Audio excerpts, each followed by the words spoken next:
Welcome back my YouTube channel sociology life study.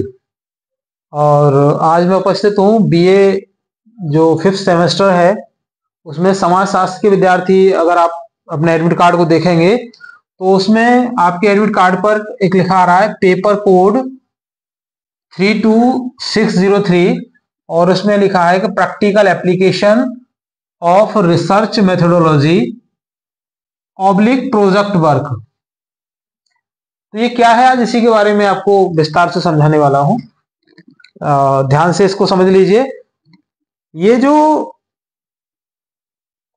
है आपका, तो ये स्पेशली प्रैक्टिकल है और यूनिवर्सिटी ने क्या किया है इस बार कि इसमें आपके वाइवा का प्रावधान कर दिया है। मतलब ये आपका 100 मार्क्स का है, ठीक है, 100 नंबर का है ये।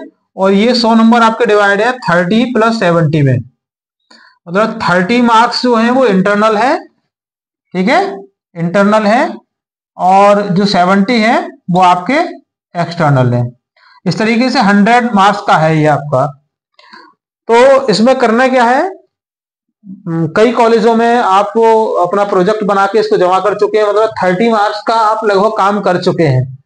इंटरनल जो मार्क्स हैं उसके, वो जो आपने प्रोजेक्ट बना के कॉलेज में जमा किया है, अधिकांशतः विद्यार्थियों ने जमा कर दिए हैं अपनी अपनी कॉलेजों में। तो वो प्रोजेक्ट आपको बनाने हैं। स्पेशली कॉलेज में जो आपके डिपार्टमेंट है उन्होंने आपको कुछ टॉपिक्स दिए होंगे कि इन टॉपिक पर आपको अपना प्रोजेक्ट बना के लाना है, वो लाके आपने जमा कर दिया है अधिकांशतः। तो वो 30 नंबर का है, 30 नंबर में से आपको उसमें मिलेंगे। और 70 मार्क्स में क्या है, जो 70 नंबर का, यूनिवर्सिटी से एक एग्जामिनर अपॉइंट किए गए हैं। वो एग्जामिनर आएंगे और वो एग्जामिनर आपका वाइवा लेंगे। वाइवा किन टॉपिक्स पर होगा, अगर आप चाहते हैं कि वो जो 70 मार्क्स का है, 70 नंबर का जो आपका वाइवा है, आप चाहते हैं कि उस एग्जामिनर से 70 में से आप 70 नंबर ले जाएं, तो आपको कड़ी मेहनत की जरूरत है। और मैं आपको वो ट्रिक बताऊंगा यहाँ पर कि अगर आपने इसको तैयार कर लिया तो कोई भी एग्जामिनर आपको 70 में से 70 नंबर दे जाएगा। क्योंकि ये डिपेंड करता है कि आप एग्जामिनर के क्वेश्चंस का आंसर कितनी अच्छी तरह से देते हैं, कितना टेक्निक तरीके से देते हैं, कितने आप तथ्य परक उसके प्रश्न का उत्तर आप दे पाते हैं। तो ये तभी संभव हो पाता है जब आपने इसको पढ़ा हो ठीक से। तो आप एक बार ये समझ लीजिए कि ये जो आपका वाइवा है वो जो स्टार्ट होता है वो सिंपल क्वेश्चन से स्टार्ट होता है। जैसे कि आपके जो तमाम वाइवा आगे भी होंगे, इंटरव्यू होंगे, उनका एक स्वरूप होता है कि पहले आपको आसान से क्वेश्चन पूछे जाते हैं और जब आप आसान से क्वेश्चनों का आंसर देना शुरू कर देते हैं तो फिर आपसे टफ क्वेश्चन पूछे जाते हैं। तो अगर आपने इसको पढ़ लिया ठीक से तो मुझे लगता है कि जो एग्जामिनर आपसे क्वेश्चन पूछेंगे इससे बियॉन्ड नहीं जा सकते, क्योंकि ये उसी का सिलेबस है आपका। तो मोस्टली वो सिलेबस से ही क्वेश्चन पूछते हैं। तो उन्हीं के बारे में आज हम बात करेंगे।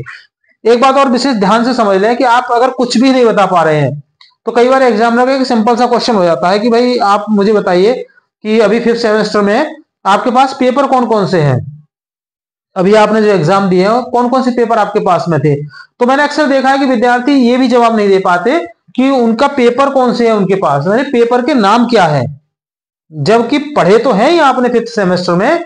इसके साथ ही अभी अभी आपने उनके एग्जाम भी दिए हैं। एक एग्जाम तो शायद कल की डेट में ही हुआ है। तो इतनी जल्दी आप पेपर्स का नाम भूल जाते हैं, तो विशेष ध्यान रखिए पेपर का नाम आपको भूलना नहीं है। जब आप अपना वाइवा देने के लिए जाएं तो कम से कम पेपर के नाम तो आप रट के जाएं, अपने माइंड में बिल्कुल फीड कर लें। जो पेपर है आपका, मैं आपको एक बार बता देता हूं, वैसे तो आपको सबको पता ही होगा कि जो आपका फर्स्ट पेपर है उसका नाम है classical sociological thought. Classical sociological thought, this is the first paper of BA 5th semester student of sociology, and the name of second paper is research methodology in social science। ठीक है, क्या नाम है, research methodology इन social science. तो ये दो paper है, आसानी से आप याद हो जाएंगे। फर्स्ट पेपर का नाम है क्लासिकल सोशियोलॉजिकल थॉट और सेकंड का नाम है रिसर्च मेथोडोलॉजी इन सोशल साइंस। तो इतना तो आप रट के जाइए, भाई कुछ भी ना बता पाओ तो कम से कम पेपर का नाम तो बता ही दो, ठीक है ना। उससे अतिरिक्त अगर आप चाहते हो कि आपको बहुत अच्छे नंबर एग्जामिनर से लेने हैं, क्योंकि ये इंटरनल जो नंबर है ना 30 नंबर, ये तो आप ही के यहाँ जो प्रोफेसर होंगे उनके हाथ के नंबर है। 30 में से वो आपको 20, 22, 25 नंबर तक दे देते हैं। लेकिन 70 नंबर जो है 70 नंबर तो यूनिवर्सिटी से अपॉइंट जो हुए हैं प्रोफेसर वो आपको देंगे, और उनसे 70 में से आपको ज्यादा से ज्यादा नंबर लेने के लिए आपको पढ़ना पड़ेगा, आपको उनके प्रश्नों को उत्तर आपको देने पड़ेंगे। तो क्या है इसके सिलेबस में, जरा समझ लेते हैं जल्दी से। इसमें पहला है social research, meaning and definition, basic steps in social research, अर्थात सामाजिक शोध क्या है, अर्थात उसका अर्थ क्या है और उसकी परिभाषा क्या है। पूछा जा सकता है आपसे कि सामाजिक शोध से आप क्या समझते हैं, सामाजिक अनुसंधान क्या है, सोशल रिसर्च क्या है। इसके बाद basic steps in social research, जो शोध है, सामाजिक शोध है, उसके सामान्य चरण क्या है, उसके स्टेप्स क्या है ना। उसको हिंदी में मैं बात करूं तो स्टेप कहा जाता है, जैसे प्रस्तावना है, समस्या का चुनाव है, संबंधित साहित्य का पुनर्वलोकन है, डेटा कलेक्शन की विधि है, और रिसर्च डिजाइन है, उसमें डेटा कलेक्शन है, फिर डेटा एनालिसिस है, टेबुलेशन है, बाद में निष्कर्ष है ना, सजेशंस है, और लास्ट में संदर्भ शोध सूची है, संदर्भ ग्रंथ सूची। इस तरीके से उसके बहुत सारे स्टेप्स होते हैं, वो स्टेप्स के बारे में आप बता सकते हो, तो इसमें आप पढ़ लीजिए उसको। फिर अगला है इसके सिलेबस में, वो है फॉर्मुलेशन ऑफ हाइपोथेसिस, अर्थात परिकल्पना का निर्माण हम कैसे करते हैं, शोध में परिकल्पना का निर्माण कैसे किया जाता है, and selection of research problem, और सामाजिक समस्या का चुनाव हम कैसे करते हैं, अर्थात जब हम शोध कार्य करने के लिए जाते हैं तो हम कैसे सेलेक्ट करते हैं जो सामाजिक समस्या है, उसका चुनाव हम कैसे करते हैं। ठीक है, इसमें तो आपसे ऐसे क्वेश्चन पूछे जा सकते हैं आपसे कि वो पूछ लेंगे कि जो रिसर्च प्रॉब्लम है उसका कैसे सिलेक्शन करते हैं, अर्थात हाइपोथेसिस क्या है, परिकल्पना क्या है, कितने प्रकार की होती है, कैसे परिकल्पना का निर्माण होता है, इस तरीके के तमाम सारे क्वेश्चन इसके अंतर्गत आते हैं।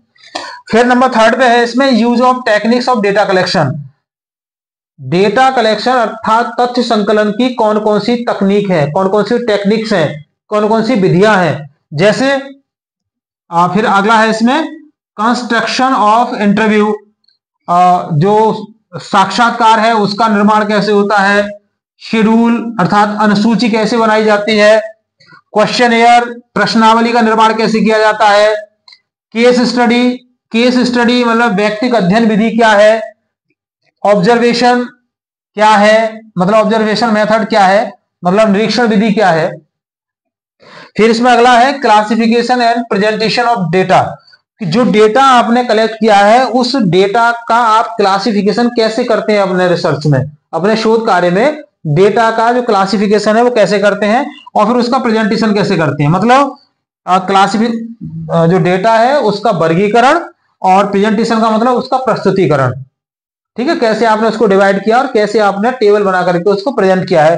तो उसमें प्रेजेंटेशन में क्या करना है आपको, use of coding, use of coding method, coding method क्या है और कैसे आप उसका यूज करते हैं डेटा कलेक्शन में, क्लासिफिकेशन वर्गीकरण क्या है, प्रेपरेशन ऑफ टेबल्स, जब डेटा आपके पास होता है तो जो टेबल्स होती है उनको आप कैसे बनाते हैं, कैसे प्रेपरेशन करते हैं, इसके साथ ही ग्राफ्स का आप कैसे उसमें यूज करते हैं, कैसे प्रेपरेशन करते हैं, बार एंड पाई डायग्राम का आप कैसे इस्तेमाल करते हैं, क्या यूज है उसमें, कहां इसकी आवश्यकता होती है, और कैसे आप उसका निर्माण करते हैं, कैसे आप बनाते हैं।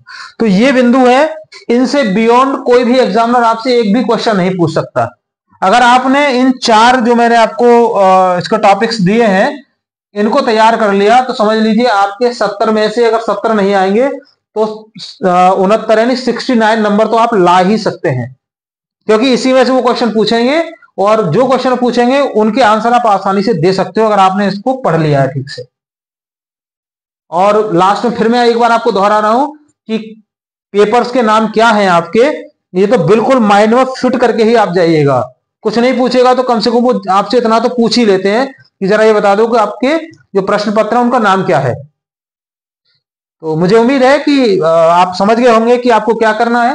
फिर भी अगर कोई क्वेरी है आपकी तो मुझे कमेंट बॉक्स में लिख के आप बता सकते हैं, मैं कोशिश करूंगा कि उसका जो सोल्यूशन है वो मैं आपको बता दूं।